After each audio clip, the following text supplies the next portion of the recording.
the bump and run, the Bristol move. That's aggressive, but that's good. Good hard racing. Oh! He puts him out of the groove there. Oh, man! Will he get the bumper? Yes, he does. Here comes Logano. Logano on the inside. A drag race. They're sideways. And it's going to be Logano getting the win. The back end of the 18. Kick out. Yeah, he got into it right there. Moved him out of the way. It's almost too early to be racing that hard for the lead, wasn't it?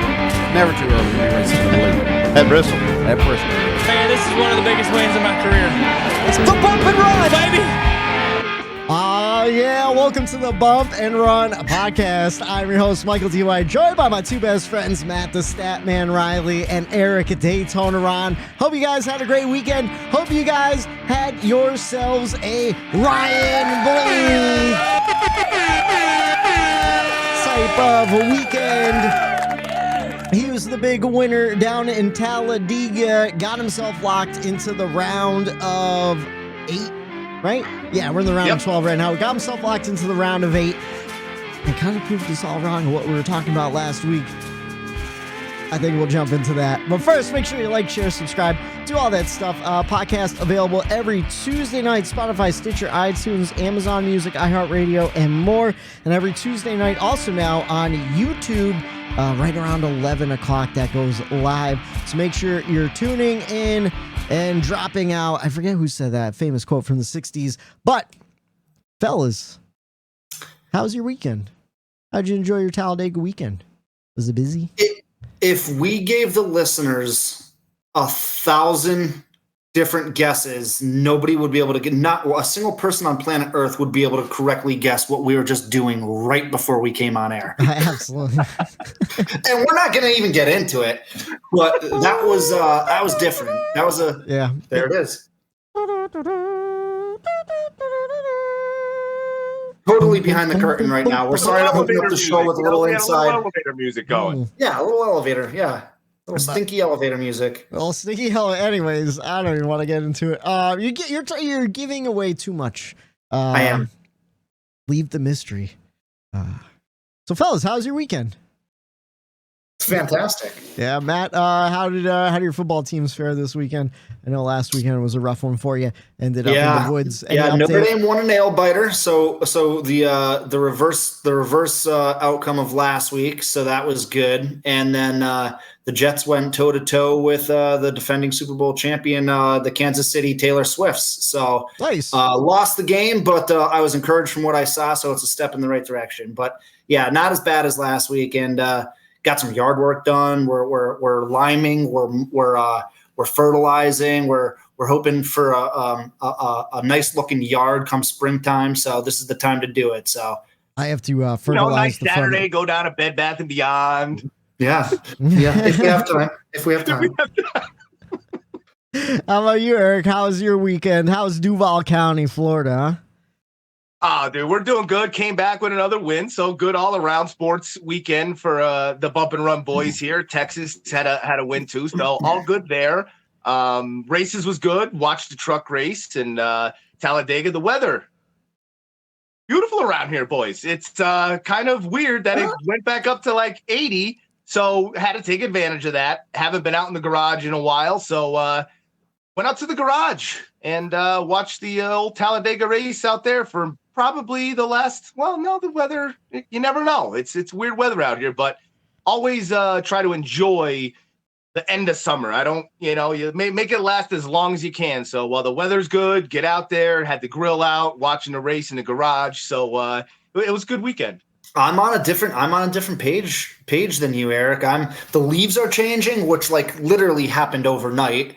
The leaves are changing, and archery season here in Pennsylvania just started this past Saturday. And I never get out like the first half of the season because it's just so warm still. And I've been out in the beginning of the season before, and you walk out of the woods, you're covered in ticks, you're covered in spiders. There's mosquitoes flying around you in the stand. It's just I want, now that the leaves are changing, like I want give me like 40s and 50s. I know people are probably calling me crazy, but give me 40s and 50s. Don't get me wrong, man. I want that, but it's not what we're getting. So it's True. like, you got to embrace what we have. Yeah, I'm gonna roll with the tide, And today, I was putting up the old tree stand in the woods today, getting eaten alive by the mosquitoes out there today. So, hunting season's around the corner. Can't wait for that. But it's NASCAR playoff season right now. That's true. I'm in the camp of enjoying summer as long as it lasts, and I love the warmth. So I'm not ready for the cold. The cold makes me sad.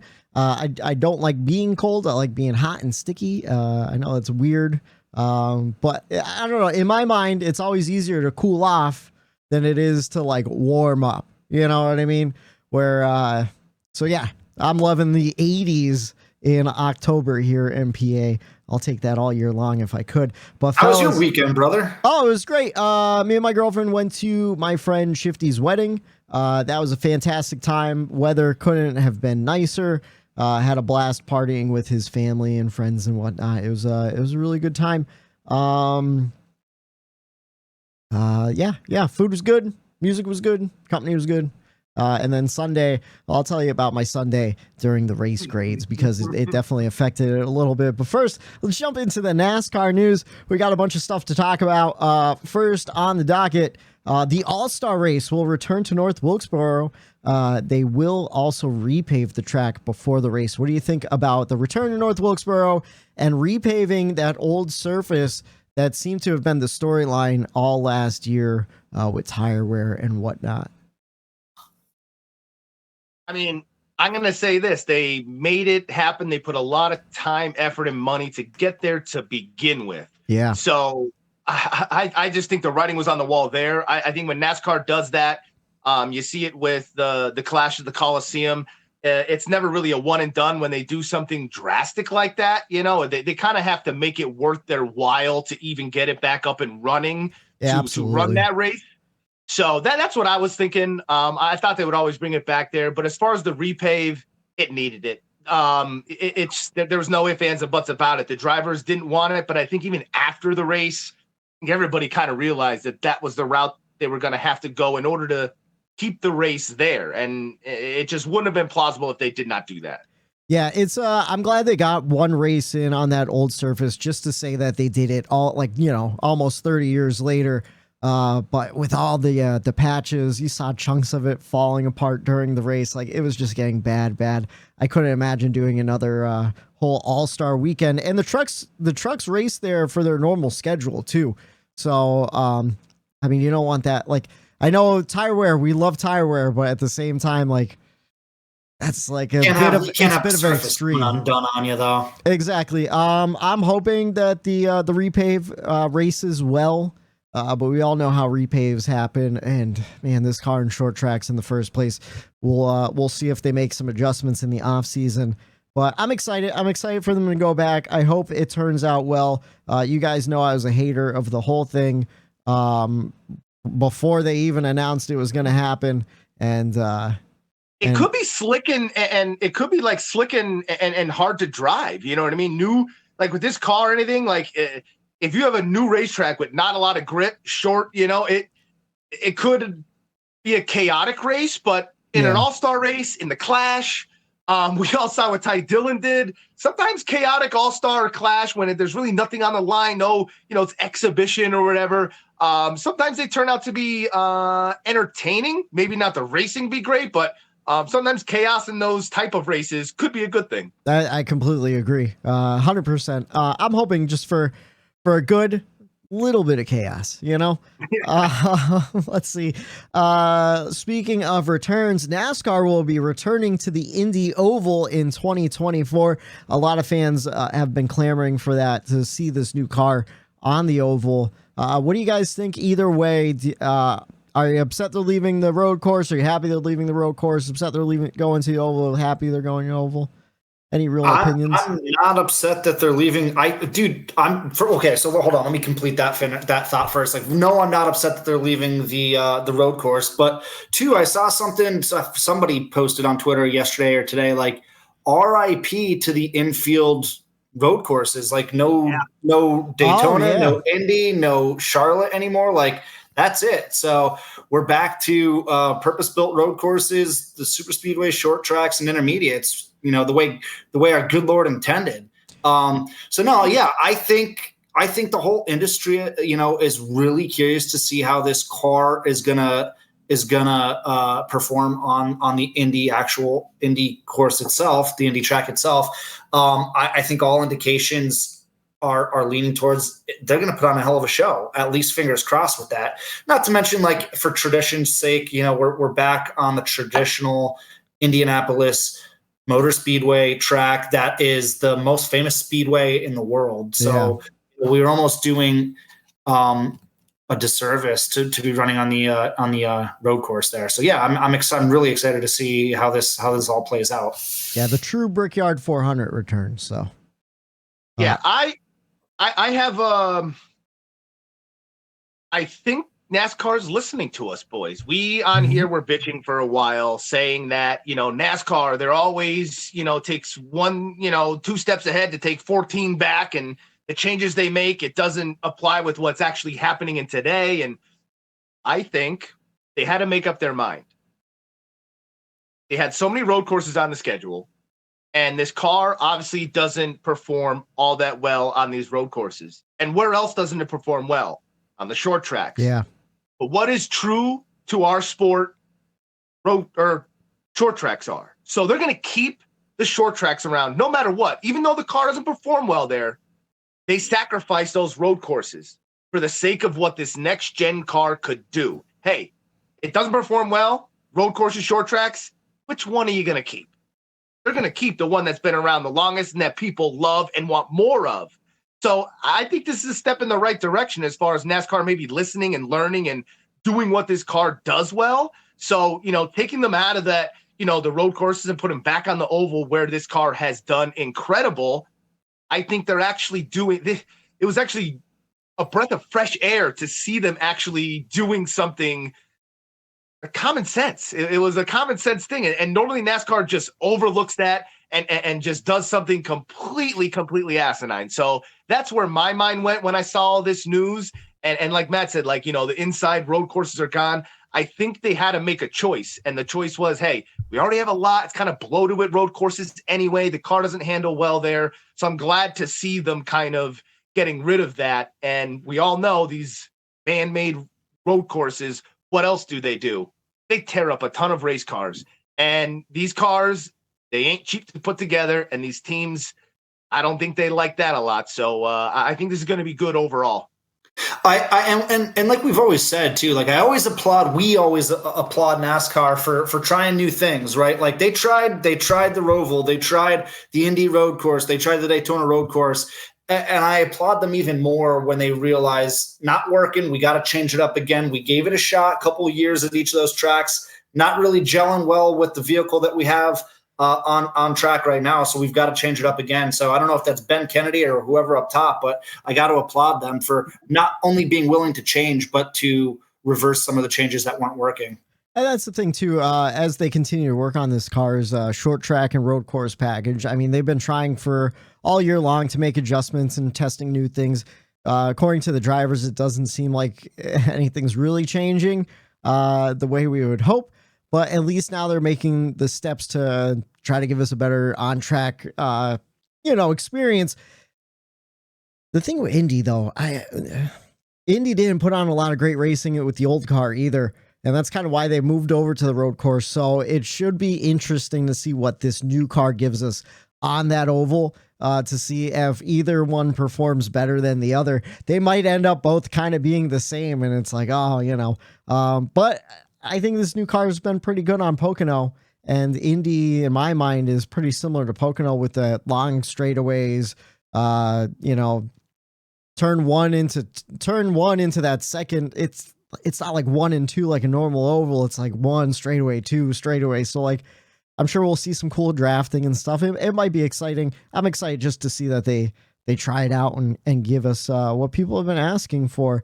But next piece of news, something that we could have talked about last week. We saw a tweet that said the announcement was coming, and we didn't believe it because it was from Private Porno 69 on Twitter, who is a woman. Private Porno 69, man. He had the insider info. She had the insider info. Whoa, sorry. Whoa. Yeah. Apparently it is a woman that runs that burner account. And Kyle Busch is selling KBM to Spire Motorsports. He will continue to run 5 truck races for them next season, as he normally would for his truck team. What do you guys think about the kind of bombshell news KBM selling? I think, without knowing, so I'll just preface it with like, I have no freaking clue. I don't know Kyle Busch personally, but like, I think it's a financial thing. I know he's hinted toward it in the recent. What's up? So Mike Bagley, MRN, and the Morning Drive on Sirius XM had an interview with Kyle Busch talking about the reasoning. And originally it was going to be a partnership between him and Spire. They were going to be like co-owners, and he ended up just selling the whole thing because it kind of turned out to be easier that way. So it wasn't like we were speculating in text messages of being in a financial deal and whatnot for, but I mean, you know, he could be thinking big picture. Say, and again, it was just me speculating, but apparently I was wrong anyway. But my whole theory was working off of, I know, you know, he's selling his giant house. I know that he said when he signed on with RCR that it wasn't necessarily the deal that he was hoping for, and that he was going to have to make some lifestyle adjustments because he wasn't going to be making as much money as he was in the past. Yeah. So I was just speculating. It was a reckless speculation, but that's where I was going to go with it. But I would have been wrong anyway. Yeah, no, you want to know what? I was glad I was listening to the Morning Drive yesterday, because I would have been thinking the same thing too. You see people start liquidating assets like that. You think like, oh no, what's going on? Also, we thought maybe it would be to help fund Brexton's young racing career. I know he's spending a lot more time at the dirt track with Brexton throughout the week and everything. But what about you, Eric? What do you think about KBM being sold to Spire? Yeah, I mean, he's still going to have like a say in it. I think they said like he's still going to like have like an overview. He's still Like going an to run advisor races with role. them. Yeah. So I mean, he's still technically going to be around that, and I think this is all for Brexton, to be honest with you. I think he knows, and I think we've all seen that he's going into dad mode, and you know, kind of steering his focus on Brexton and his racing career. And you know, one thing I saw on Twitter where someone like made the speculation or whatever was when Richard Childress gave him Brexton, I'm talking about, that $100 bill, and was like, you can race for me anytime. Here's like $100. This is a contract thing or whatever. And it's like, got my head spinning. Like maybe Kyle Busch will buy into RCR now, you know? So he's an advisor for Spire. That's there.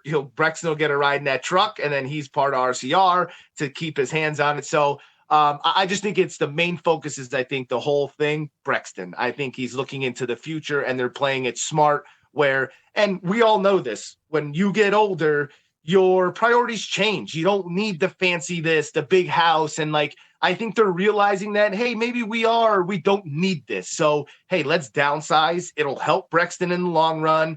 And I just think it's something that obviously it's speculation, but I see Kyle Busch changing into full dad mode. That's the thing too, though, the whole house situation, like that's something we discussed off air, but we found he listed his home for sale. But he might be going to a bigger house too. Like, who knows what he's doing, you know? Yeah.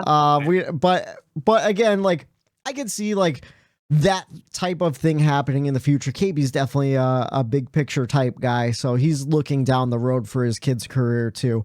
So you gotta be looking at what Denny and Brad are doing too, and being like, hey, yeah, I have a truck team that was hugely successful, and like, hey, let me give it a shot in the Cup Series too. So I think that's the competitive side in Kyle Busch, that I think that is a reason why too. Like, Denny, you could be a team owner, and Brad, I could be too, you know? So I think maybe if you're not going to be competitive in a car, I think he still wants to beat his fellow drivers as an owner and their teams. Yeah, and I know Kyle Busch is still young in terms of his racing career. I think he's only 38 right now, so he's got plenty of years left in him.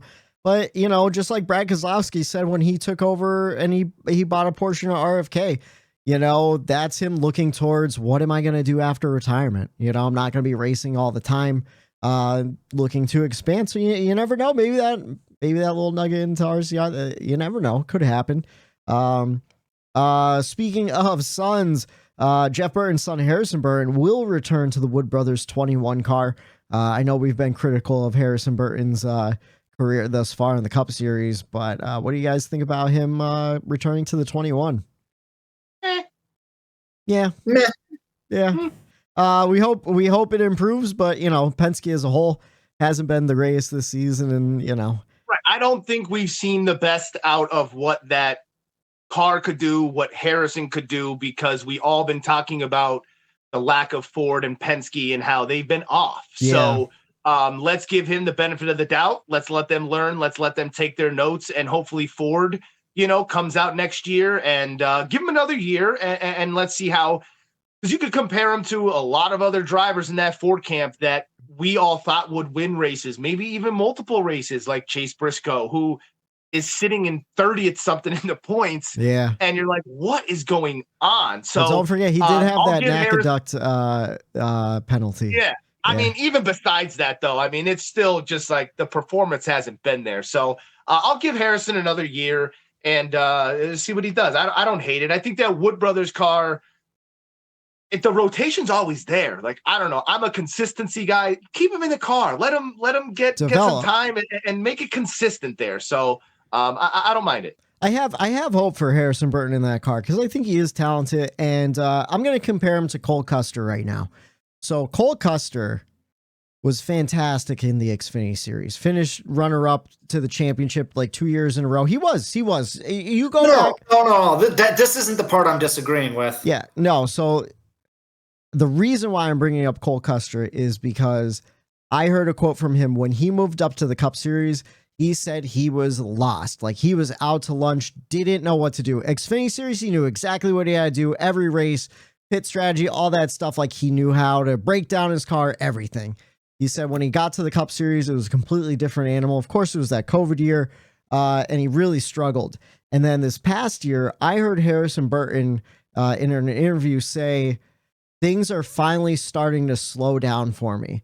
And that means like his thought process and his vision in the car, like you're going 180, but your brain is also keeping up at that same speed, and eventually like, it's like fighter pilots or whatever, like their reaction time is way quicker. They're not even thinking about it because their body's automatically doing it. And that's what Harrison Burton was kind of alluding to. Finally, he's getting to the point where things are slowing down. He doesn't have to think as much and he could just make moves, And yeah, because I mean, the thing is, you're 100% right, Whitey. Xfinity to Cup, everybody just assumes what? Oh, this car and that car, they're different cars. Yeah.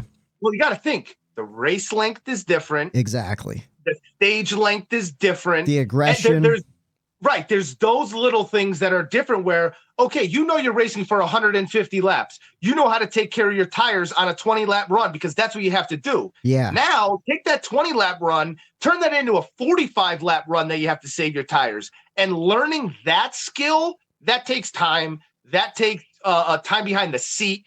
And that just takes notes and being friends with other drivers and listening to them and learning from them and being like kind of a sponge. You have to absorb everything that you can. So it seems like he's doing that, Whitey. Yeah. Like he's absorbing the stuff he needs to absorb.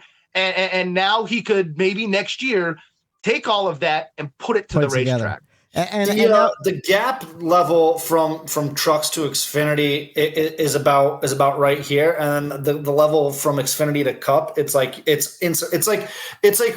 football, right? Like the level of competition from high school football to college football, there's a gap, right? Yeah. The talent pool is huge in high school football. Then when you get to college football, it's a more concentrated level of individuals who are really good at what they do. And then once you get to the professional ranks, it's the best of the best, most elite people in the entire world. And that talent pool is razor thin, and you can't make errors like you are making in Xfinity or truck. Yeah. And so when you get to the Cup Series, there's no room for errors. There's little and not to mention, you don't get the benefit of the doubt after a certain amount of time too, right? A year or two in, and if you're not performing, people are writing you off. Absolutely. And so it's tough. It's a dog-eat-dog world. And so we all like Harrison Burton. We all think we know what he's capable of. It's just, and I guess the Wood brothers do too. So they're willing to give him that what is it, third year now, and give him that chance to see what he can do. And that's what I was going to say. After I heard that interview, like I haven't seen a ton out of him,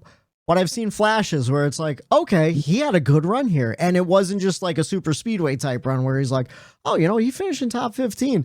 And then for the next 7 races, he finishes sub 30th, where it really is, feast or famine for him, and the flashes of great driving could be in just one stage, but the potential's there. So I applauded the Wood brothers for sticking with him too, just to see that development, because a lot of those guys don't have that chance,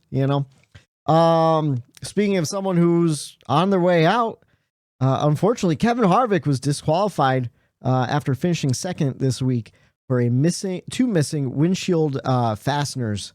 What do you guys think about NASCAR dropping the hammer and DQing Kevin Harvick and all the fallout? It was just kind of unfortunate. They were there. The fasteners made it every lap besides the last 52. Yeah. So unfortunate. It's not like it was anything crazy. That at a place like that, you think they're not going to want to have those fastened down? Oh, yeah. Like, it wasn't an intentional thing. It was just, damn, like, that sucks. Yeah. Yeah. And even the experts said it wouldn't create any type of competition advantage, but it is a safety issue. And I think that's kind of why they threw the hammer down at that, Sounds like someone's impact gun when they were installing those wasn't going at full torque. Yeah, I guess not. Well, they sealed them up, but I saw a lot of tweets towards Rodney Chillis like, oh, you need Loctite. And he's like, dude, you can't put Loctite on Lexan, it cracks. So I'm like, all right, well, there you go. That's what you get for being an armchair engineer. So we won't even try on this podcast. Let's see. Next piece, Australian V8 supercar team, Erebu Motors, Erebu. I'm not exactly sure. Arubu plans to team up with RCR to field a car for Brody Kostecki to try and race some select cup dates, probably mostly on road courses. Brody, of course, drove for, I believe, the Chicago Street Course and maybe Indy Road Course too. Another V8 supercar guy looking to break into the world of NASCAR. What do you guys just think about in general? Another V8 supercar guy looking to come over and run some more NASCAR races. 2 thumbs up, man. We saw what SVG could do. Admittedly, I don't know anything about this guy. This is the first time I'm hearing his name, but I can't knock it. We saw what SVG was able to come over here and do, and he created a positive wave. So yeah, I'm all for it. Well, this guy is actually the points leader above SVG in that series. At the time when SVG was here, he was, I don't know about now, but he also ran in the 33 car for RCR and Xfinity a couple races too. Was it last?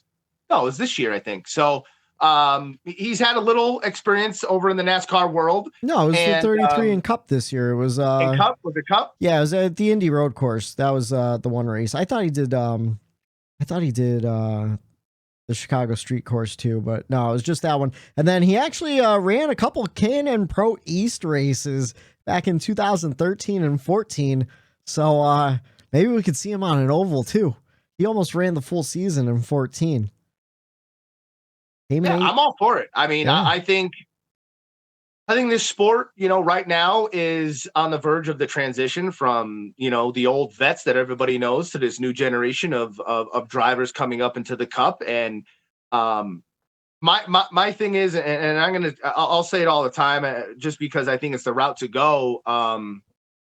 Once these guys in Cup now are leaving, they're going to get filled by some of the main guys that are in Xfinity now. And I just think that opens up an opportunity for maybe some people from other sports worlds, like, where they come from with the supercars, and, to go to Xfinity and make their name there, like try that out first and then maybe go to Cup or something. But I think there's gonna be a lot of open rides in the trucks, Xfinity, whatever, coming up in these next few years that might give those type of drivers and other series an opportunity to see what the ovals and NASCAR is all about. I mean, we're all about growing the sport, and I think this is part of that growth. And just the fact that other people want to come into our sport, we saw that Takashi, Kobayashi come in, and that's a good sign for me and for the sport that it is growing and we're making waves throughout the racing world. You know, I think is interesting too, because we saw kind of an influx of like IndyCar drivers. Juan Pablo Montoya was a V8 supercar driver too, right? Come in years and years ago. Marcus Ambrose. Pablo Montoya wasn't. No, he was IndyCar. IndyCar. He was IndyCar. It was Marcus Ambrose I was thinking of from V8 supercar. But a lot of people said like, oh, a lot of these guys are just coming in for the big money that NASCAR guys were pulling at the time because it was at like the height of the popularity of the sport. And it seems like, I don't know their intentions, but it seems like these guys just want to come over and race. They want to race in NASCAR in America. Like they're interested in racing NASCAR. And I think that's the difference. And I kind of like that. I like it a lot, to be honest with you. And then the last piece of news, a lot of rumors with the schedule and whatnot. A lot of people are talking about Iowa Speedway getting a cup date, and it looks like it will, which means we were supposed to go up to Montreal, and it seems like that's not going to happen. So we'll probably end up at Iowa instead. What do you guys think about Cup cars going to Iowa? Excited. We'll see what happens. I'm not excited that it's a Sunday night race on a non-holiday weekend, but we could talk about that at a different time when the time slot becomes official. But yeah, new track. Like I just said 10 minutes ago, I like when NASCAR tries new things. I like when they shake things up. The schedule isn't the same year to year like it was for 20 years. So I guess a wait and see type thing for me. Yeah, EJ has an Xfinity win there, so I'll take it. There you go. I'm just waiting for the schedule to come out. Like the anticipation, the waiting is just killing me. It's October 3rd. Baby, right? Wednesday? That's what Bob said. Bob hinted, I think it was on Monday, the schedule probably most likely Wednesday. I'm excited about it too, because everyone wants to know the dates, the time. That's how we know, okay, when's Pocono, when's this, when's that. People want to plan. You need to plan. So I heard it's I don't know. I've heard there's not a lot of craziness to it, but I just think it's because of the Olympics and some of the stuff they had to go with. I think after this year, we're gonna get a schedule that's gonna be maybe a little bit more diverse and crazy in 2025. Yeah, I'm excited either way. I think we talked about a little bit too, like with the Olympics next year, like just having a nice kind of chunky break in the middle of summer should be good and interesting. Pressure, man. Yeah, so I'm excited, and I want to see Iowa. I think it'll be interesting. But we have a race weekend at Talladega to talk about. What's up, Matt? I think we owe it to some fans to address a certain tweet that got sent out last week. Oh, Jesus. I don't even want to talk about it. We got ripped apart by Bowman and Hendrick fans all weekend long. I think we at least owe it to people who ever might be listening in a little explanation. We can move on. We don't have to get into detail. I'll even fucking say it. I don't care. So we have an insider within the industry that he reached out to you. We haven't been given any reason to not trust this source yet. Yeah. Got to bullshitting with this source. Source pretty much provided and stated that it was a rumor, not news, not insider info, just a rumor that we were fed.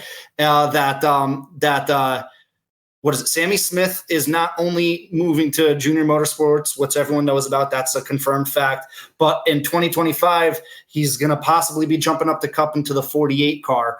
And so that was a rumor. We stated it as a rumor in our tweet. We got annihilated for it, but we stated it as a rumor in our tweet. We probably could have worded the tweet a little bit better. We made it a little cryptic for no reason. Well, I thought it would be fun to make it cryptic. So we were given information about a rumor. I keep using that word because that's what it is. Yeah. That Sammy Smith is going to run Junior Motorsports for a year and then move up to the 48 in Cup. And that Ally, if that were to happen, that Ally, would move on with Bowman. Again, we can't confirm this. It's a year and a half away. We have no idea what's true or not. Again, it's a rumor that we were fed. But I'm going to tell everybody right now that if it becomes true, I'm going to annihilate everyone who annihilated us on Twitter. Yeah, That's me too. I don't care. Bring on the haters. I don't care. We're like, but the whole thing about it is there was more to the puzzle than what that tweet just told. Yeah. Right. Yeah. Because the whole thing is where Bowman would go. This is why it would all make sense. Where he would go would be Chevy camp. the whole reason is Junior signed Sammy Smith because Junior would. There's a whole lot more. It was just to get these going, people. Yep. Use your brain out there. Think a little bit. You ever hear about silly season? Where it's a little silly season action. So, well, the Bowman fans got a little silly in the comments, accusing us of apparently we're on crack. A lot of crack comments. Things got thrown at us. We're just liars making shit up. That was my favorite because I'm like, no, we talked to a guy. If you go back and listen to a couple episodes, you can figure out exactly who we talked to too. But whatever. So now we know who doesn't listen and who listens. Exactly. So exactly. Yourself. But we're like Jay and Silent Bob. If this happens in 2025, I got receipts, motherfucker. I'm showing up to everybody's doors. Yeah. But we got a race weekend to talk about. We were down in Talladega, Xfinity Series race. Truck race. I'm sorry.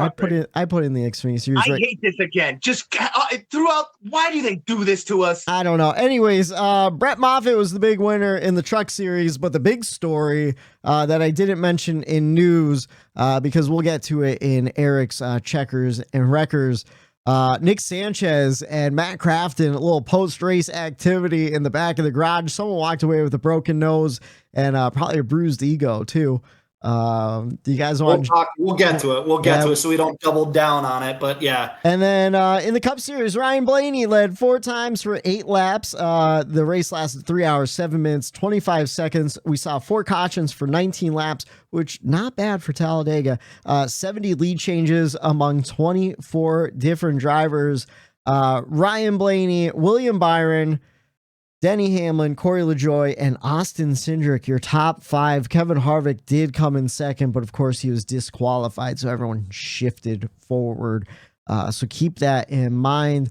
But fellas, let's jump into the race grades. It's our NASCAR weekend race grade. All right, and let's start with Matt. Matt, this weekend, what did you think about the race? Loved it, man. Loved it. A+.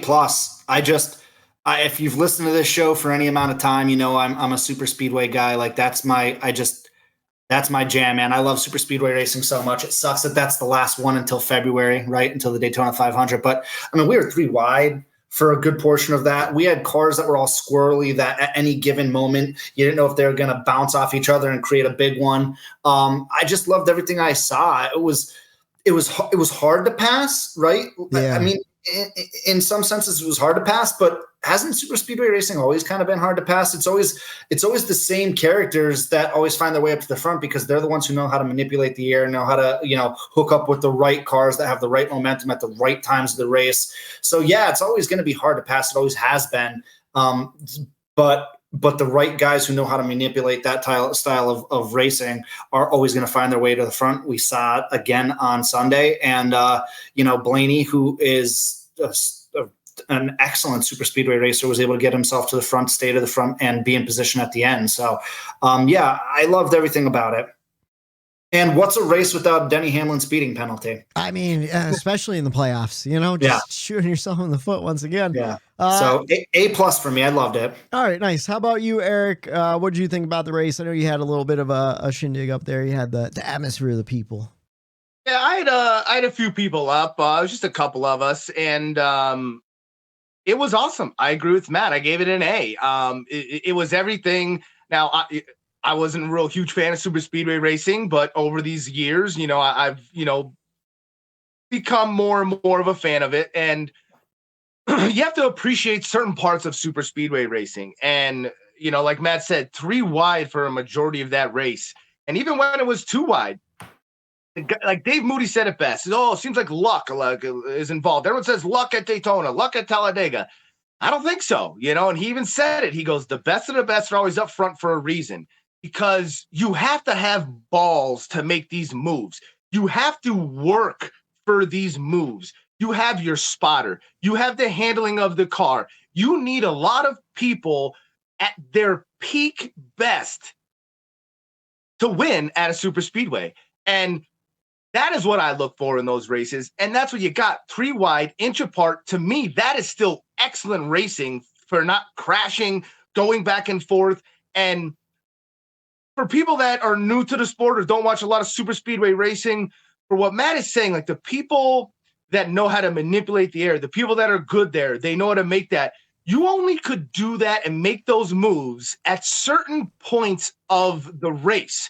When you are around people you're comfortable doing those moves around or with, because they know your tendencies, you know their tendencies. Now, I give a lot of credit to Reilly Herbst because it was only his 4th Cup Series start. He was up front around a lot of people that don't know how to race him. He didn't know how to race against them, being pushed, being shoved. So there's a lot that goes into these super speedway races that's different from a normal race. And, like Matt said, you had these people that were stuck in the middle. Well, go out and make a move then. Like you can't win if you're just riding around an 8th and being comfortable riding around an 8th. I always loved Kenseth because when they're running too wide, he was always one of the first ones to say, you know what? I'm tired of running around here. I'm not moving. I'm not going to pass. Up to the top, create my own line. Someone come with me. Now, most of the time, no one does, and he gets hung out to dry. Yeah. But you go to the back, you go again. Someone will eventually, at least then, the next time you go to a super speedway race, you're known as a guy that you can work with. He's going to go. He wants to go. Why I love EJ. Popped up to the top. Run with me. He wants to get to the front. Had a row penalty, just like Denny Hamlin. But they both, guess what? Were a lap down. Got a caution. Back on the lead lap. They both drove right back up to the front. So, you can't pass if you don't want to pass. If you want to pass, you could go and pass. But guess what? It's hard. It's difficult. You have to want it, and you have to be willing to make that move and put your car in that position. And you have to have the trust in your spotter, and the handling of your car still has to be there. And I will say this, the bodies of this car are still sketchy. And I think that's why we see a lot of, maybe people not wanting to force the push or not wanting to make some of these moves because they don't line up the front bumpers and the back bumpers of these cars, specifically the Chevys, the nose is pointed. And they don't, you even get in an inch off of the middle of the car where you're supposed to be, or you go a little too far into the turn, you're going to send the guy. So to me, man, 3 wide, even though the lines weren't going back and forth to run that, it was exhilarating because, like Matt said, you're waiting for that Blaney, for that Denny, for somebody to make that awesome move. Loved seeing Brad running up front. I thought he had a car. To me, it was a really, really exciting Talladega race. Yeah. Man, I wish I could agree. Do you guys get good sleep in hotels when you're on vacation and stuff? It depends, but usually no. I get awful sleep, like the worst sleep. And I got shit sleep on Saturday night, so I was exhausted for Sunday's race. So I'll preface it by saying that probably impacts a lot of my score. I gave it a B-. Again,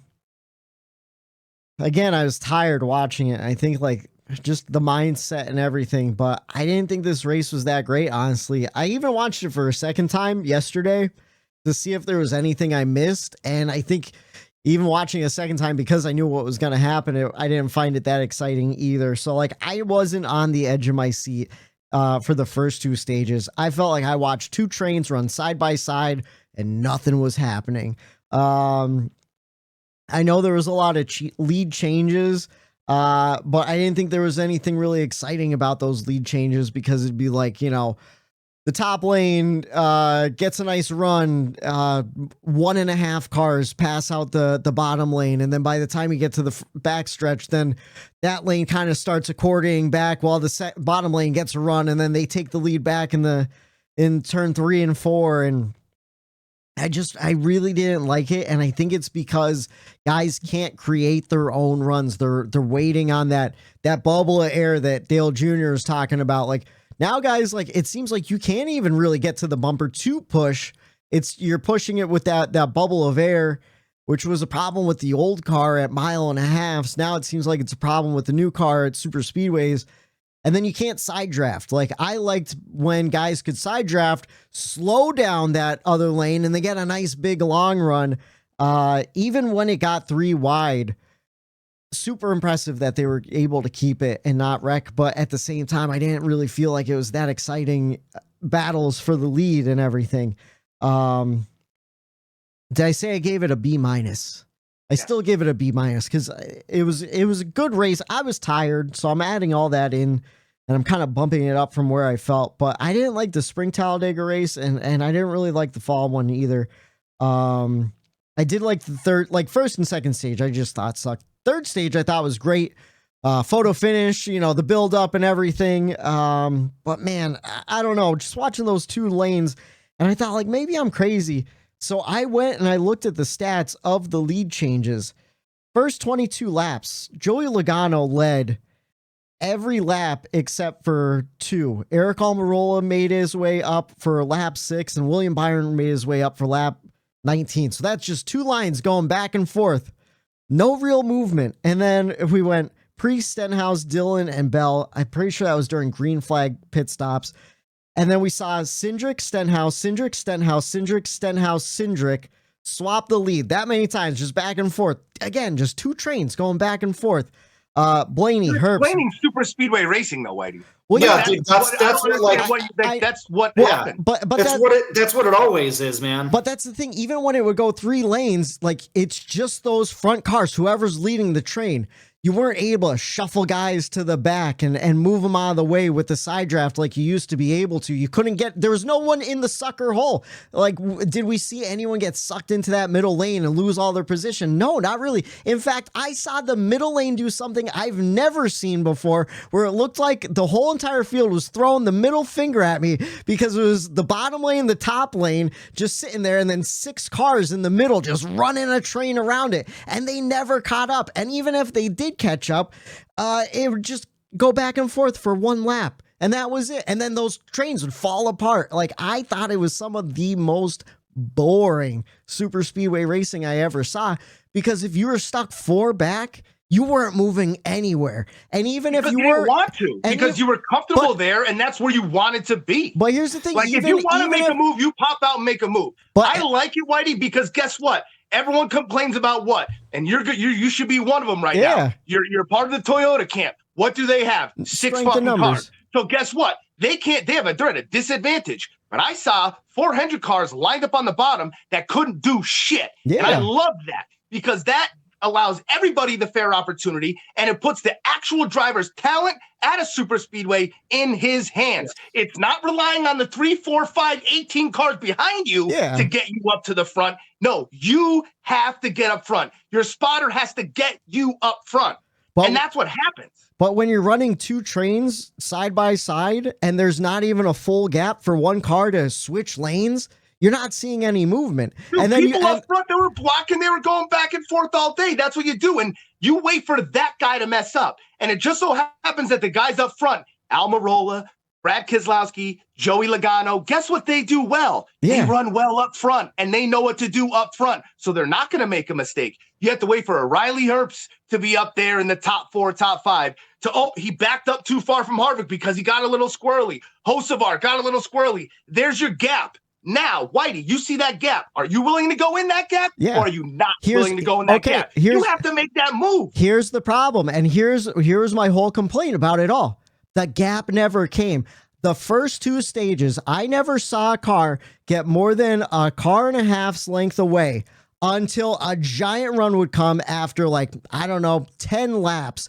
Whitey. Finally, that 1 car would get enough of a run where he was lights out far away, and then fall back and get in line on the bottom, because that's all he could do. And then he swaps with the lead with whoever was behind him again, over and over again. You also have to keep in mind what part of the season are we in right now? The playoffs. People are being safe. The dudes who are in the playoffs want to be there at the end, so they're not going to make the risks in the first and second stage. And the guys that aren't in the playoffs don't want to be the ones that cause the big one and wreck a bunch of people's playoffs. So they're going to be, for a super speedway race. We probably saw a little bit more of a reserve super speedway race, but at the end of the day, that's not any different than what we've seen in years past. And I understand. You look at what we said about stage 1 all season long. Yeah, it's just Was there No matter what type of track it is. Oh, Was yeah. there any practice? No. Do these guys? Were there a lot of new guys in that field? Yeah. Reilly Europe up front. These guys, you have to figure out who you could push, who you can't push, and that's what they were doing. You run single file, I could push this guy, and I get out of line, you go to the back. Yeah. I'm not comfortable being pushed. Let me go up here. And I just think the first stage, every race this year, it's a learning curve, and it's you're just explaining super speedway racing, and this is hilarious. I know I'm explaining it. I know I'm just explaining like what happened, but in my mind, it's been the same since the new car took over. Why do you would love tandem? Why do you want two cars being able to show each other out and have 6 cars, 2 each, battling each other all over the racetrack? I do. I get it. I want tandem drafting. I understand where you're coming from. And I want racing is fun too in its own rate, though. And I want side drafting. That's what I want. And if you go back the last 2 seasons with the next gen car, every single super speedway race, I say, I miss the side draft, because that's how guys got other guys out of shape, where they'd have to jump out of line. You know, they were able to manipulate the air around the competition. Now there's no manipulation of the air. Now it's just timing when I'm going to jump because I see a run coming, or hoping that I get a run that builds up in the next 5 laps. And I hope that I could get my car just an inch further where I could drop down and block the next lane. That's it. Like all it is moving one guy up and shuffling over, moving up, shuffling over, moving up, shuffling over. There's know what that shuffling is doing? Some of that shuffling is on purpose. Well, yeah. Some of that shuffling is trying to get to, okay, Ricky Stenhouse is great being up front, which we want him to pull us. Yeah. But Ricky Stenhouse is an 8. The spotters are all talking, hey, we have to get Ricky up front for the Chevys, not just for Ricky. We need to get him up front because he could pull this line of Chevys the best. So, hey, you go here, you go there. You hold up, push back, let Ricky down here. Boom, some guy goes down low. But I didn't even see all of that. that is calculated during the race 3 wide. But I didn't see any of that. I didn't see a lot of movement in the middle of the pack. I didn't see a lot of shuffling around. That was my complaint. They were so tight. There were drivers that, when you're a good super speedway racer, that went to the back on purpose. Okay. Almost every super speedway race. Yeah. And drive up through like it's nothing. And they tried to make it on Sunday too. You know what I mean? Look at Denny and EJ both did it. Both had penalties and both had no problem going up to the front. You want to know why? Because they know how to do it. And they're not afraid to do it. And if you want to get up front, you can run up front. I think that's my biggest thing in super speedways. If you want to run up front, you're going to run up front. If you want to go to the back, you could go to the back. Yeah. If you're comfortable saying, oh, this is where I am, my car is clean, I'm not in the playoffs, I don't want to be the guy that causes it, you're just gonna stay right where you are and be a teammate as a manufacturer for somebody else and wait for the orders from the spotter to come down. That's my belief in super speedway racing. And like, I agree, Whitey. That's the one thing I do agree with you on, is that there was no side draft. This car, even at any track, the side drafting is non-existent. Yeah. But a lot of times, guess what the side drafting does too? Causes the big one and tears up a ton of race cars. And I will give it, I was happy to see that we didn't have a huge big one until like the last lap, with Corey LaJoie and everything. I don't know, man. I feel like I watched guys jump to the third lane all day long, get this close to almost catching up to the middle lane, and then it just fell apart. And it was just rinse and repeat over and over and over again. Right. You don't have enough cars. You only have 6 or 7 cars in that top line all day. Yeah. No one else was willing to do it because you're not willing to go up there with that guy, because the guy that's in front of you at the time is more important for the manufacturer than it is for that guy's race win. And it's silly that these races have turned into manufacturer versus manufacturer, I hate not that necessarily too. driver versus driver. I can't stand that. Yeah. But I was grateful when I saw 4 Hendrick cars on the bottom at the end of that race. I said, this is going to be Hendrick's easy win. Yeah. Easy win. They couldn't do shit because guess what? Those cars, they can't line up and connect. So you have 4 Hendrick cars on the bottom at Talladega. You're going to think they're going to hook up. Teammates, Chevy's all behind them. They're going to push up to the front. They couldn't do it. Yeah, and that's my problem. I like the fact that they couldn't hook up and shove and take advantage of that as a quote-unquote 4-car team. You know what I mean? You have 1-car team out there like Ricky Stenhouse, and he stands no chance against 4 Hendrick cars. But on Sunday, he stood a chance. And That's the problem I have with it, where it's like you have 4 guys hooking up and they can't do shit because they're just stuck in this same straight line. Like I don't know, man. I don't know. Again, I was tired. I think you hate super speedway racing, to be honest with you. I do. And the thing that kills me is I loved it. I loved it up until the next gen, and the next gen killed super speedway racing for me. It really did. It really fucking destroyed it. We just did a complete 180, you and I. I was like that 2-3 years ago, and then now it's turning full circle here. Yeah, it breaks my heart because it was my favorite. I got so excited for Talladega and Daytona every year, and like this past weekend, I was like, man, this is just another fucking 2-train run. Instead of having a single train up top, and then eventually guys would drop down, just 2 trains running side by side all fucking day long. All day long. It was boring. If Freddie is proclaiming super speedway racing dead, should we have a moment of silence? No, I think so. For Whitey's sake, super speedway racing is dead. It's not dead. I'm just not enjoying it like Freddie, I used to. A moment of silence.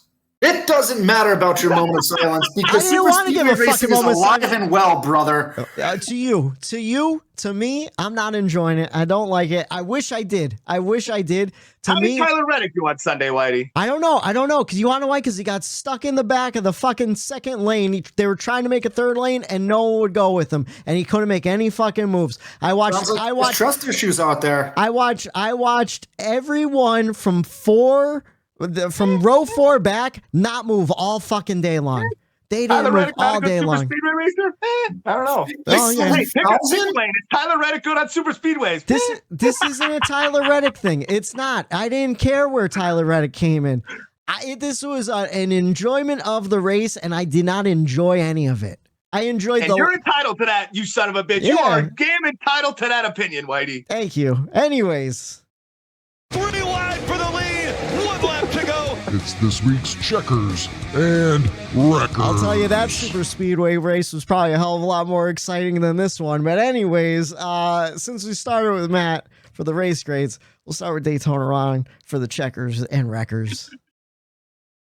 All right, so we'll start with the Wreckers here. Question for you boys. Where the fuck has Kyle Busch been? Oof. RCR getting my records. Probably the worst playoff run of his career. Sitting dead last right now, almost in a must-win situations in a points deficit. And if not the help he gets, it's a pretty much a must-win situation where he could very well win. He's a good road course racer, but with what I've seen out of him, I don't think there's a prayer he wins this race. I don't think so either. The weirdest part about it, though, boys, is doesn't really seem to care that he's flopping in the playoffs. He had a great beginning of the season, and then it just went downhill. And like Matt said a few weeks ago, when he was reversing around the track, I can't wait for Kyle Busch's interview. This is gonna be spectacular. Kyle Busch couldn't wait for it. It happened. Yeah. I don't care. Right back to the garage. It just seems like I get it too, in a way where I kind of put it in perspective where maybe he thinks that, first year RCR, 3 wins, maybe it's already a success. Yeah. And maybe he knew that the speed that they couldn't keep up with the other guys, they weren't going to find it by the end of this season. And the kind of car and the product that he has is what it was going to be. But man, where the fuck has Kyle Busch been, dude? Not only that, just RCR as a whole. Austin Dillon didn't finish once again. This is his 10th DNF in 31 starts. 1/3 of his season, he didn't finish.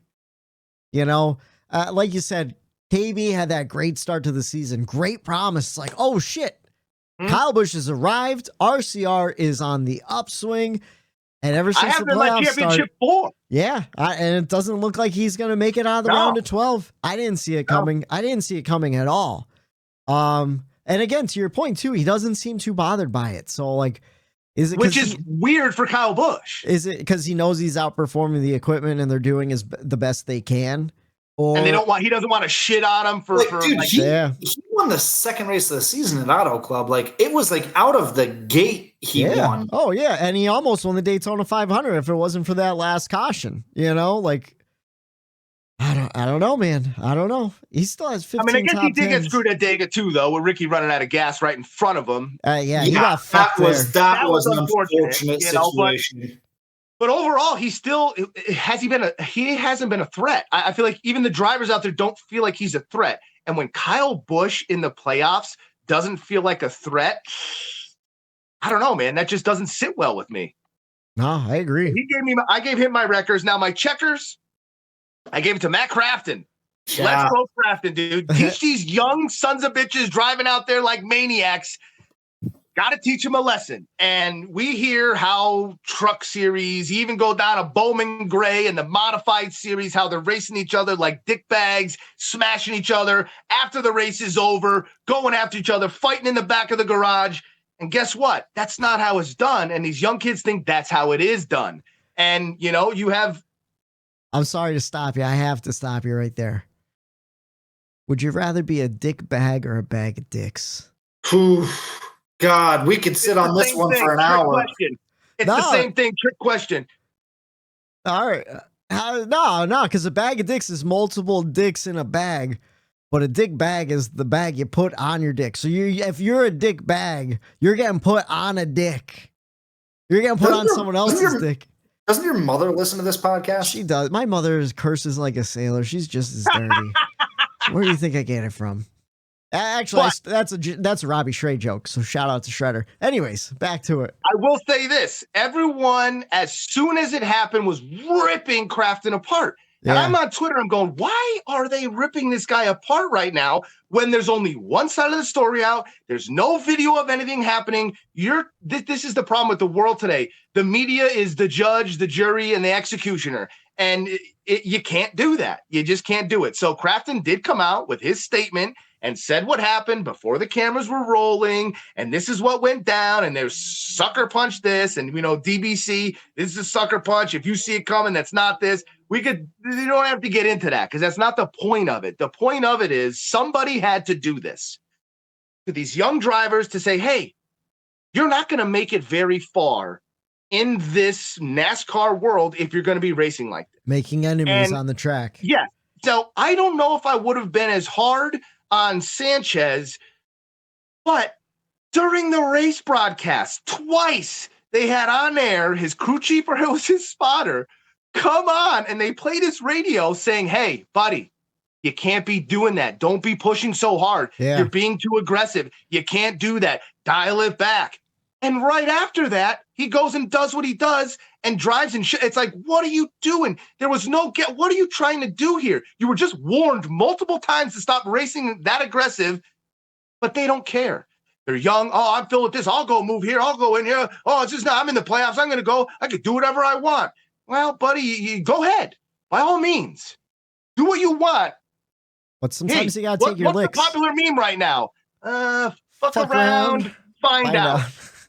Sanchez found out. He did. And he got hit. And you know what? I love it because someone had to fucking do it. And all props to Crafton for his statement, everything. And I don't know. I wait for all evidence to come out. And at one point he was getting ripped because only one story was out. Why was his story so much more believable than what Crafton's story was afterward? And when there's no video, we saw with the fines, $10,000 fine. That was it because, hey, NASCAR probably knows, hey, it is what it is. Well, no, I love that it was Crafton too, because he's a Truck Series veteran. Like that's his series, right? Like that's where he makes his bread and butter. And for him to, listen, we talk about it on this show. Other shows talk about it, how there's just no respect at all in the Truck Series. And for a guy like Crafton, who's been in the Truck Series for damn near a decade, go earn that respect back from these young guys. Like, hey, listen, we're not going to take that shit. That's not how shit's going to fly around here. And he punched him in the nose, and good for him. Good for him. Everyone's saying, I guess one of the big things too is like everyone's saying how like, well, Nick Sanchez is a kid, Matt Crafton's a grown-ass man. Nope, not in this sport, bud. You're a grown-ass man. You strap on that helmet just like everyone else does. Welcome to the world now. Like that's just, it is what it is. That's what I said the one time with the whole, Ty Gibbs thing when Whitey tried, the one choice, like, oh, but he's only, I don't care. If you're in a professional setting, you took that jump. Now you're in the arena, buddy. You know what I mean? You stepped in, and this is what's going to happen. All right. How about you, Matt? What's your checkers and your wreckers? I don't have anything to add. checkers. I wish we could see the video of it all. I want to know exactly what happens because every side has their story, and then there's the truth of what actually happened. And Me too.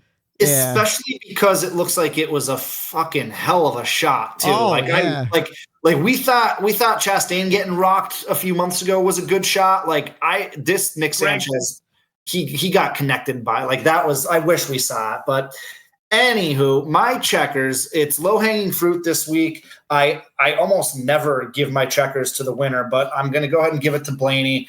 And I'm going to not only give it to Blaney, but I'm also with a little side of crow to eat too. Because as Eric mentioned earlier, we questioned Blaney last week and we doubted him big time, whether he had it in him, whether he could do it. And he went on to immediately win the race. So not only did Blaney earn an actual checkered flag this week, but more importantly, he earned Statman Matt's checkered flag. I'm sure it's a treasured checker flag for him in his heart too. I've mailed him a trophy. Nice. And I'll tell you what, there's a specific reason I picked Kyle Busch as my records because last week I tore apart Blaney and didn't think he had it in him, and he went out and won. So maybe I'll give a little luck to help my championship 4 come back alive here. There you go. I like it. How about your records? How about your records, Matt? My records is going to, once again, Corey LaJoie. Just again ran out of talent at the last 200 yards of the race. Just hooked the car in front of him, caused a big one for no good reason. There was where was he going when he went and made that move that he did? And he hooked the car in front of him, spun out a bunch of cars, and could have been dangerous. Thank God it wasn't. We've seen some of these cars take flight recently, and we almost had it again. And for what? For what? And he's admitted he doesn't get the benefit of the doubt anymore because I know we've talked about this multiple times on this show, but after the Pocono wreck that he caused, he all but said I didn't know how to handle the situation. I kind of froze in the moment, and whatever happened. And so in my mind, if that happened at Pocono, did that happen at Talladega too, where he got jittery at the end of the race and didn't know what to do? No, in his post-race interview, he said he saw a hole opening up and he wanted to fill it. I didn't see any fucking hole opening up. There's a video that I think NASCAR just released of the dash cam footage of 4 different cars, and I think one of them was Denny, who was right behind LaJoie, and there was no hole. There wasn't a hole. There was not even a glimmer of a hole. There was what hole? Not to mention what were you going to try to do? You had 200 yards to the start finish line. What hole? At that point, Denny went up high and wasn't even going to push him. Yeah. So he would have been. He would have got hung out to dry anyway in the middle.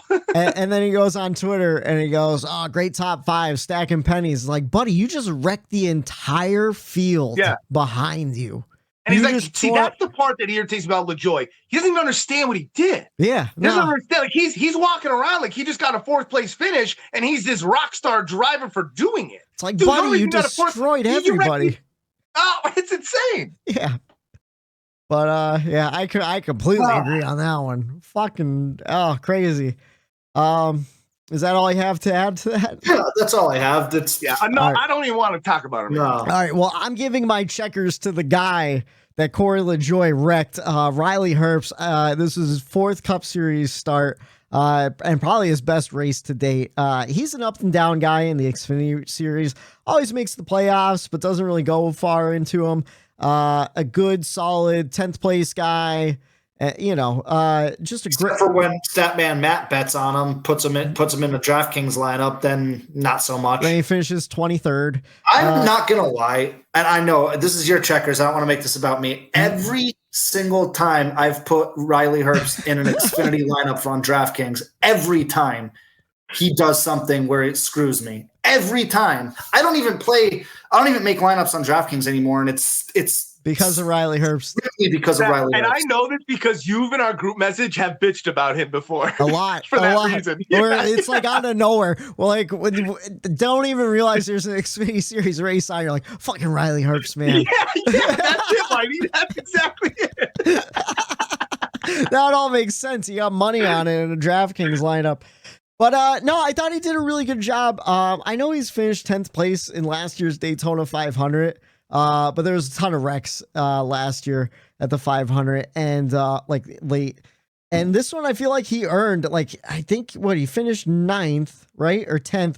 And that was after he got wrecked pretty much damn near the line. He was going to finish in the top 5 if LaJoie didn't turn him the way he did. And he was up there all day. He led laps. He was racing with guys. I thought he was really impressive for a guy that I didn't even realize made 3 other Cup starts before this one, because he just wasn't in it then, And then, the qualifying effort too, you know what I mean? Yeah. Like, to only be your 4th time in a Cup ride, to qualify up front and run up front. I was really impressed by him as well. Yeah, and just kudos to him, man. A good day for Reilly Herbst. And you want to know what? I did like that white monster paint scheme. I thought that was pretty interesting. Yeah. I sent you guys.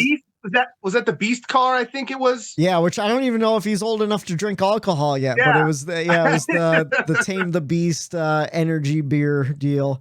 And then my wreckers, and nothing that he did, but I have to give it to Kevin Harvick for just an unfortunate disqualification. The guy's on his way out. I want to see him finish in 2nd. I want to see him battling for the lead and hopefully get that win before the end of the season. And it just sucks. It just sucks. Fucking bolts. Reilly Herbst, 24 years old. Okay, so he can drink. He can drink the Beast. Good for him. I hope he enjoyed one after. I'll tell you what, buddy. The Kevin Harvick thing too, man. It's like, what is his nickname? The closer. And what was he about to do at Talladega in his final season? And I'm like, at one point, I'm like, holy shit, he's about to do it again. Yeah. Oh, yeah. And like, there was that excitement where it's like, oh my God, you know what I mean? It's like, oh, he came that close. So I agree. And I sent a video over to you guys today where he was talking to this little kid from Poland. Yeah. And it was just, it was really cool to see this little kid, and Harvick kept asking him about like, oh, what else do you do over in Poland? Every answer was NASCAR, waiting for NASCAR, watching NASCAR. He's like, and they don't come out till 9:00 over there. And he's like, does your mother let you stay up to watch the race? He goes, yeah, I get to stay up. And Harvick's like, that's cool. That's awesome. Like, getting the youth involved. That was a cool Kevin Harvick moment there. And I thought that was pretty funny. Can I tell you guys something? What's that? When they were coming to the line and I saw Harvick up front. Now, I don't want to say this too loud. Get in close. I was rooting for Harvick to win the race. No shit. Found myself rooting for him. Man. Yeah. You did say it. You said you were going to squash it. I laid the sword down, man. Yeah. I was looking for a breaking music bed. I don't have one. That's insane. Breaking news. That's insane. Because you want to know what? A couple months ago on the podcast, you said you're burying the hatchet and you're going to be rooting for him. And honestly, I didn't believe you. I didn't believe that you had it in you to actually do it. But yeah, man. I'll tell you what. Awesome paint scheme on his car too for Talladega. Awesome paint scheme. And you know what? It was probably good that he didn't win, because Shredder, if you're listening, dude, you just saved yourself some money on another die cast. So but that would have been a die cast worth getting. Getting. Here's the thing. You think they disqualify him for fucking window bolts if he wins his last possible race there? Yes. Yeah, I think so too. And it's the biggest storyline right now. Everyone's pissed about it. It's all up in arms. Yeah. NASCAR, they love drama like that. That's oh my God, they would definitely have done it. Just rabid hate for NASCAR. If it might have been another part, Whitey, if it was something maybe like Denny, you put a little sticker here, a little dent and a little quarter panel, let it slide. But I think that you nailed it earlier in the show when it was a safety thing. Yeah. I think there's no way you can't when it's a safety issue. All right, and that's all I have. Let's see. The only race notes I had were like guys' bad days. Do you want to talk about those real quick? Like I just had my good day. Reilly Herbst and Harvick. Yeah. EJ had a good day until the end when all that shit happened. I mean, I didn't see any cars particularly better than other cars or anything like that. But I mean, Jones had that over the wall penalty, sucked for him. I don't even know how you get an over the wall penalty when it's just a gas stop. I think he said it himself on the radio. I was Googling the rules to see, like, is the gas man already over the wall as they're coming in? I think he is. I think he's sitting on the wall with his feet on the pit, like they like stand up too soon or something. Like, I don't know. That just blew my mind. Sucked for him because he was having a hell of a day too. Denny, of course, got his penalty. He fought for his lap back. Ty Gibbs, gas can catching on fire on pit road. Pretty interesting. Oh, that whole meme with the choose cone. The choose cone's getting insane out here nowadays. I didn't see that one, no. Yeah, someone's like, oh, what happened with the choose cone? This is wild. And when all the cars were going around it. Ricky Stenhouse Jr. running out of gas, collecting Busch, Bell, and Chastain. And then Brad turning Hosefar, causing a big one. We didn't talk about Brad causing the big one. What do you guys think about that? Talk about LaJoie doing it. We got to talk about Brad doing it too, just to be fair. Did you guys? So Brad went up. They showed Claire B. Lang after the race. Him and Hosefar were talking about it. Mm-hmm. And Brad, it was just a normal conversation. Brad's like, hey, like, blah, blah, blah. You know, there wasn't anything all yelling, I'm pissed. It's like, Hosefar was like, hey, he's like, he backed up too much. And then when Harvick went to put, it was an unfortunate situation where chain reaction. Brad should have known that maybe I shouldn't maybe push this guy. He's a little squirrely. He's new to the car, might not know. It was just kind of I liked it because Brad used it as a learning thing for Hosefar in their conversation about it. And it was unfortunate, obviously. You know, Brad, I was pulling for him to win that race, but I like the way he handled it afterward in the interviews and talking to Hosefar about it. It's no surprise either because Brad just recently, I think on Twitter, said that how highly he thinks of Hosefar, that he wishes he was able to sign him. So, maybe a little mentorship going on there. And you want to what? Not to get back to the Crafton and Sanchez deal, but like sometimes as a younger guy, you gotta ask for these guys' advice. Like these veterans are the veterans for a reason. You could probably learn don't go out there and turn them into the wall doing 180 miles an hour. Yeah. That's not the way. It's not the way you make friends and learn some information from these vets. Yeah, you could learn a whole lot from these guys as if you own up to your mistakes and stuff. And I'm not saying Hosefar made a mistake either, but having an actual civil conversation and whatnot, it goes a long way. But other than that, that's all I have to talk about the race, unless you guys have anything else to add. I think we nailed it. All right, and we have to talk about who came in last place here on the Bumper Run Podcast. Everyone loves to talk about the winner, one Ryan Blaney, on a Monday or a Tuesday, but we also like to talk about the loser. We did. His name was Kevin Harvick. Though he crossed the line second, he was DQ'd, and he finished behind Ross Chastain, who had his day ended early when Ricky Stenhouse Jr. ran out of gas. He was the lone casualty of that first caution there. He didn't make it through. So technically Ross Chastain came in last, but really Kevin Harvick did, even though he came in second. So that's the story for both those drivers. And we are on to the next one. We are heading to Marty, you've got to come back with me. Where?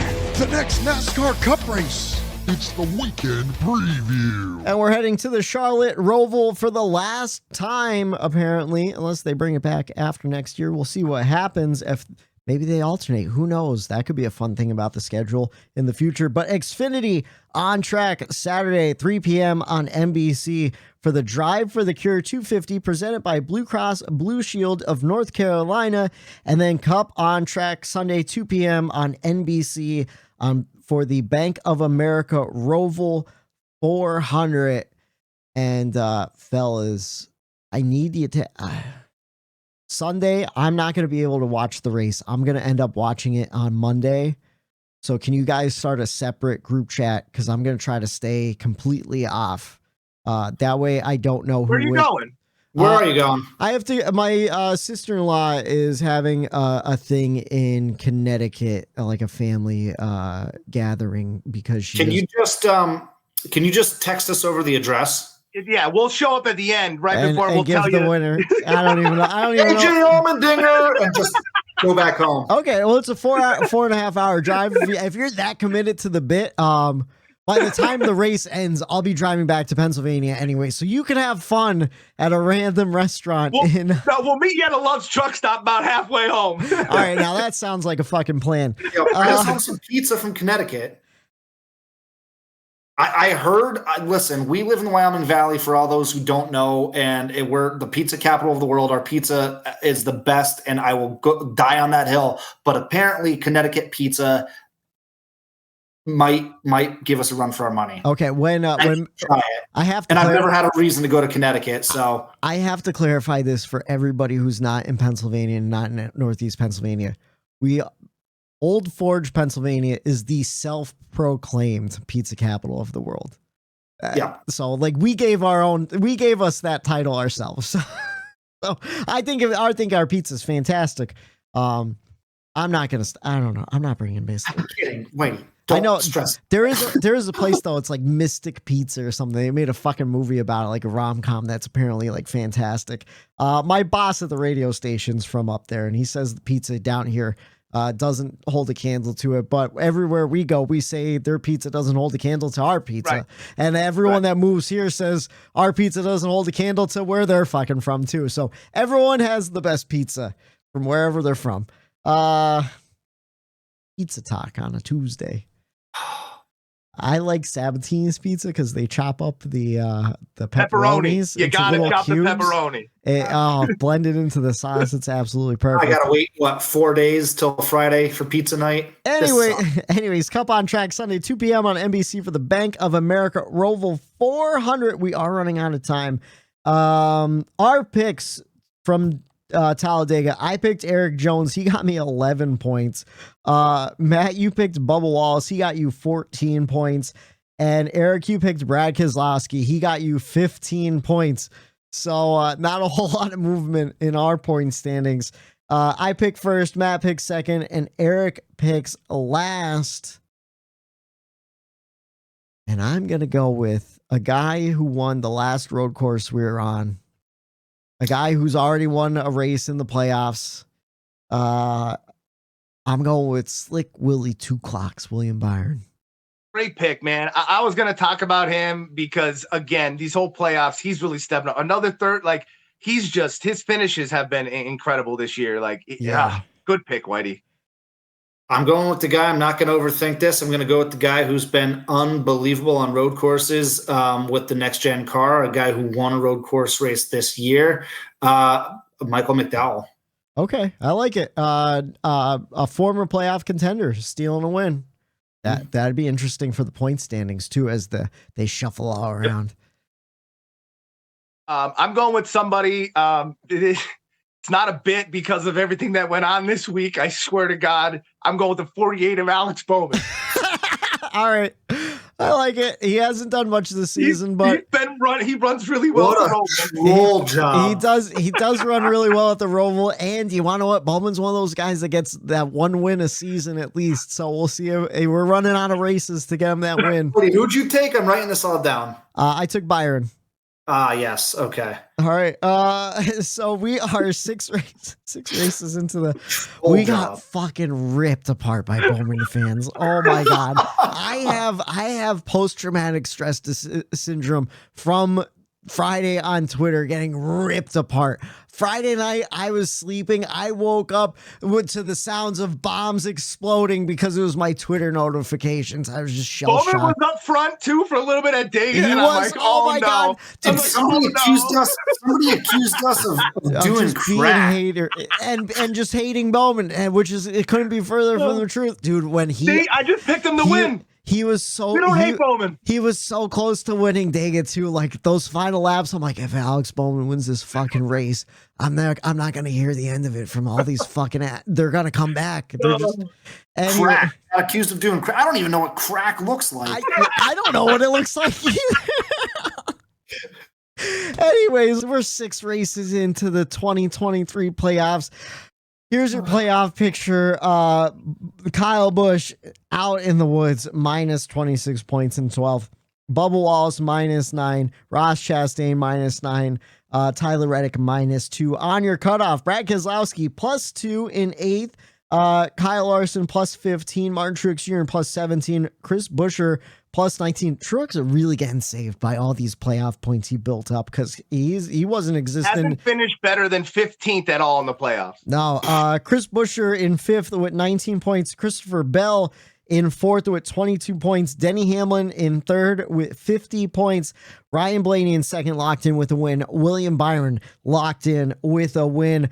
Will William Byron get his second win of this round of the playoffs? Will Alex Bowman get his first win of the season, or will Michael McDowell be the outside man who got knocked out of the first round but wins in the second? We will find out this Sunday, 2 p.m. on NBC for the Bank of America Roval 400, and we'll break it all down for you right here on the Bumper Run Podcast next Tuesday night. For Matt the Statman Reilly, for Eric Daytona Ron, I'm Michael D. White saying have a good night. The Bumper